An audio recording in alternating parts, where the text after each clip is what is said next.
Hi guys, I'm Karis K. Wilson. Welcome back to my channel. If you're an ambitious undergraduate student, graduate student, or young professional, then you are in the right place.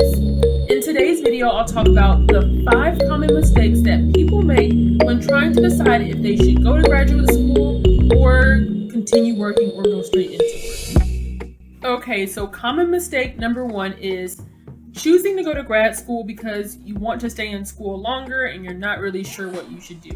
So this is something that I try to advise people don't do, and there are students who do this, and while it might work for some, it doesn't necessarily always work out for everyone. And by that I mean grad school, on top of being more costly, which I talked about in my previous video, grad school is much more costly. It also requires a lot more time, effort, energy, and for most people, no one wants to spend all this time in graduate school to then go and work in an industry that they don't truly love and that they don't feel passionate about.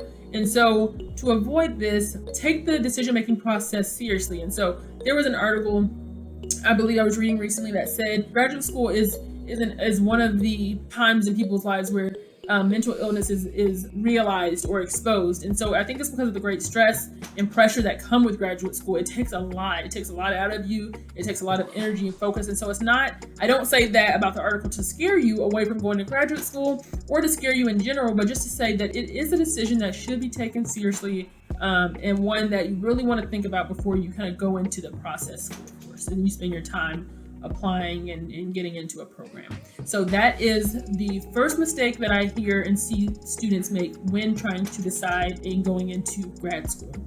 So the second mistake that I see students make when choosing to go to grad school is not understanding the industry that they're wanting to work in. And so I talked about this a little bit in my last video with regard to choosing a major in graduate school and how you want to do your research and how you want to make sure that you understand exactly what it is you're doing. And so you want to understand if the industry you're going into, does it require a master's degree? And I say that with a lot of different kind of context and nuance that I want to add around that. So I think graduate degrees can largely be a really great benefit in helping you propel or accelerating your career, whether it's getting more money in the now and right when you graduate, or it's getting more money later on because you have that credentialing.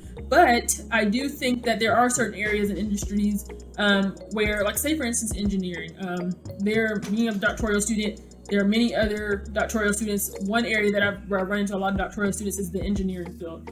And so I've run into a lot of engineering master students and then engineering PhD students, and they're very clear on getting a master's in engineering is already kind of a bit of a stretch, and that you can do, depending on what type of engineering you're interested in doing, you can pretty much do what you want to do with an undergraduate degree in engineering in whatever area or discipline. So I don't want to pretend to be an expert on engineering or kind of how that industry works, but I'm more generally speaking about kind of what some of the other students have shared that are in this area. And so some students do decide to pursue a master's because I think that depending on what you're wanting to do, it can give you a bit of an advantage or a bump in pay and opportunity. After that point, it becomes, I think, a little bit dicey. So you have to really understand kind of what you're trying to do and how you're trying to position yourself in the industry if you're going to get a doctorate in engineering. And so if you're an engineer or you're considering engineering, I would encourage you to have conversations with those individuals about that. I don't want to, like I said, postulate or, push out ideas or talk about ideas that I'm not fully versed on with regard to a certain discipline. But again, they've shared different things with me with regard to kind of how they view getting a, undergraduate, a master's, or a PhD in engineering. And so again, you just want to make sure that you understand the industry that you're wanting to work for, and that you're clear about what it is you want to do. And if the industry requires you to have a master's degree to have upward mobility in your area, in that particular part of the industry, or if you could do the same thing without that, because there are some things genuinely you don't need it for. But I think it's important to be really clear about that. Even if you think that might be the case, go and research. I'm always for doing the research, putting in the time to do that. So yeah, that is the second most common mistake that I see students make when trying to decide if they want to go to graduate school. Okay, tip number 3, and my favorite, is going to graduate school and going to a particular program because of prestige. So ideally, and typically speaking, one who is going to a program that is hard to get into or that is considered very prestigious means that the person, we would assume means that the person is intentionally going about the process. But I think that that's just like doing what I used to assume, which is that with becoming an adult comes maturity, and with age comes maturity, and that's just not always the case. So I have learned through conversation and experiences, and just also looking at other experiences in life, just come to learn that, again, people do a lot of different things for a lot of different reasons, and people get a lot of different places for a lot of different reasons. But I think it comes back to, with us and what we're talking about here, and being intentional and doing what serves us and what makes sense with regard to navigating our academic and our professional careers, that you don't choose a program because of prestige. Because just because, let's say you go to one program, you get your degree, and then you get into, let's say, Harvard. That's an easy pick. You get into Harvard just because, like I said, I'm just using Harvard as an example. I'm not saying that anything's wrong with Harvard, or it's great or it's not great, or that other programs don't compare or compete. But if we just use that institution as an example, just because you get into a certain place and you go there, yes, they may be great, they may be very prestigious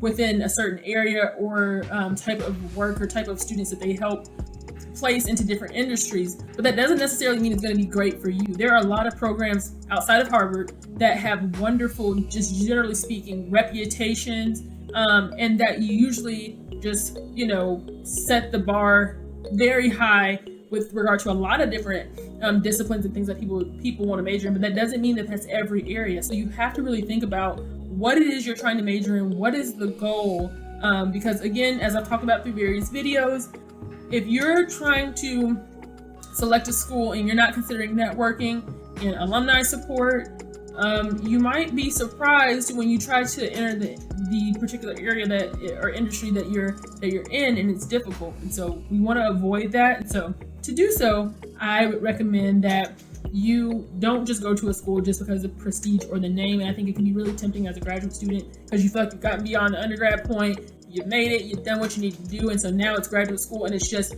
you want to go, of course, to a school or a program that either is kind of where you, in many ways, that offers you just as good or better as a quality education you got with your undergrad, or propels you and pushes you into a different kind of ability to tap into a different level of network and opportunities and job types. So yeah, that's something to consider, and that's mistake number 3 that I see students make when choosing a graduate program and choosing a school.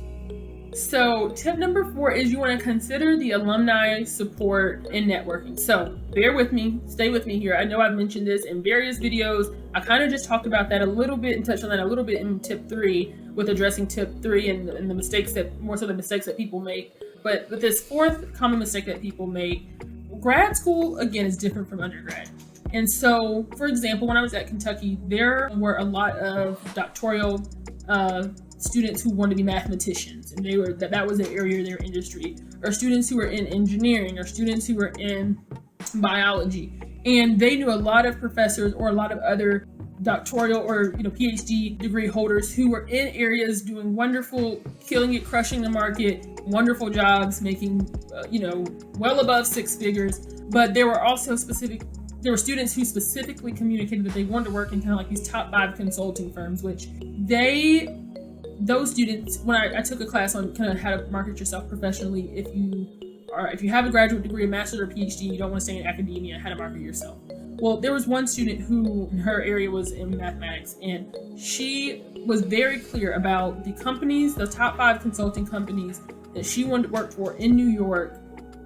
Always, there was almost no one that they pulled that weren't from 1, 2, 3, 4 specific programs. The networking and the alumni support and connection was strong. The networking and alumni support and connection was very strong. And so I say that to say that there is a method to the madness. There is a reason that you want to be intentional with the selection process and choosing a school, because you don't want to have these kind of grand goals and not have a realistic view or purview of kind of what is out there, what's going on. And so does that mean you should pursue those jobs? Absolutely not. I would never recommend that. I always shoot for the sky with whatever I do. I always believe in myself and that I can perform and produce at the same level that the next person can. Even if what you know for facts and statistical wise and what programs offer, you know that maybe this program doesn't offer all that this program has to offer, or reputational wise, they are known to produce very excellent students. That's still, you're your own individual. You still have goals and dreams. And I think you have to dream and move throughout this process ambitiously, vigorously, intentionally, focused. And so I think with all those things, it's not to say that something's just going to happen tomorrow, but I think with a few things, I never let anybody tell me what I can or cannot do, but that doesn't come, and that's coupled with hard work. So I'm always putting in hours to whatever I think my craft is, and doing it to the fullest, into the best of my ability. And so that's the thing that you want to consider, and that's a mistake I think people make when choosing schools and trying to make sure that they kind of push themselves up into a different level of networking and job opportunity. So that's something that you want to think about. Okay, the fifth, and something that's really, really common and a mistake that people make, is not visiting the program. So again, can't stress this enough. You really want to go and visit the program if you can. You, more so than ever, will be immersed into the graduate program, more so than undergrad. Their connections are a little bit tighter, closer. You're interacting with people much more. The cohort and the class sizes are smaller.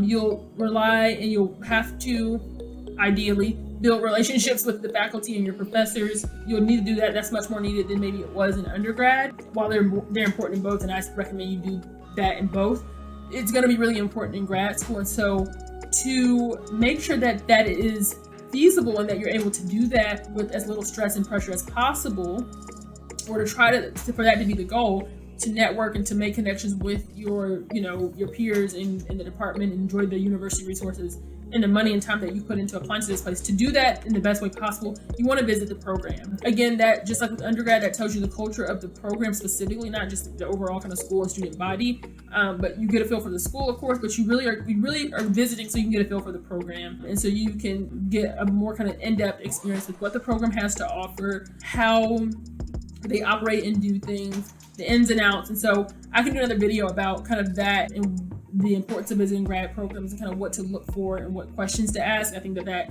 is something that is really important and that you really want to consider. But that is a common mistake I see students make, is just failing to visit the program and then getting there and just absolutely just it not being a good experience. They're being very disappointed in their degree granting institution, the process being very difficult and hard, and just plain just not having joy in the program. And so grad school is hard enough without all the added extra issues that you could potentially risk incurring from not being informed or visiting the program and seeing kind of how the structure is and how they do things. And it can be telling when you visit a program, you can see exactly how programs operate. So that is the fifth mistake that people typically make when going into or deciding on a graduate program. So guys, if you like this content and you want to see more information on all of these types of things about, being an undergraduate student or a graduate student or approaching the professional and career development process, then make sure you like this video so it can be recommended to others who are just like you, who are looking for information like this. And also make sure you subscribe to my channel so you can get updates, and hit the notification bell so you can get notified when I post a video throughout the week. I also have a podcast called The Power of Us, Powerful Stories, Important Life Lessons, where I am currently in season 1. So I just finished my pilot season, and I'm in season 1 talking about some really cool, important career tips. A lot of it has to do with a combination of career tips, undergraduate decisions that you should make in tips, and then graduate school. So I share a little bit more kind of detail about kind of what I did to accomplish the things that I accomplished. Whereas, my YouTube channel, I'm really, obviously I have experience in these areas, but my podcast is really specific to some of the things and ways that I navigated through my experience and process. And so you get a little bit of a more inside look on that. And then also stay tuned for next season, which is going to be in January, starting in kind of early January, potentially beginning of February. And I'll have some really, really cool interviews and just really, really great minds and people that come and share their experience and that have done very well for themselves with regard to academically and professionally. So I'm so excited that you guys chose to tune into this video. Stay tuned for the video next week. So the video next week will be how to decide what school to go to, graduate edition, and then the video following the week after that will kind of begin kind of a shift into a kind of new series, And that video is more so specific and tailored to the undergraduate experience, and it's if you should take a card with you when you go to school during your first year of college undergrad. So with that being said, thank you guys so much for tuning into this video, and I will see you next week. Make sure you hit the subscribe and the like button and the notification bell, and you go and explore those podcast episodes. I will see you in the next video. Bye, guys.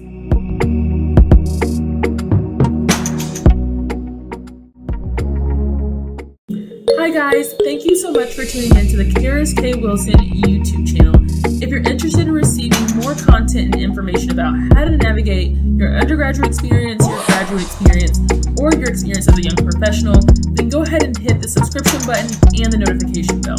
If you're also interested in receiving collegiate news updates or breaking news, then also go ahead and hit the subscription button and hit the notification bell.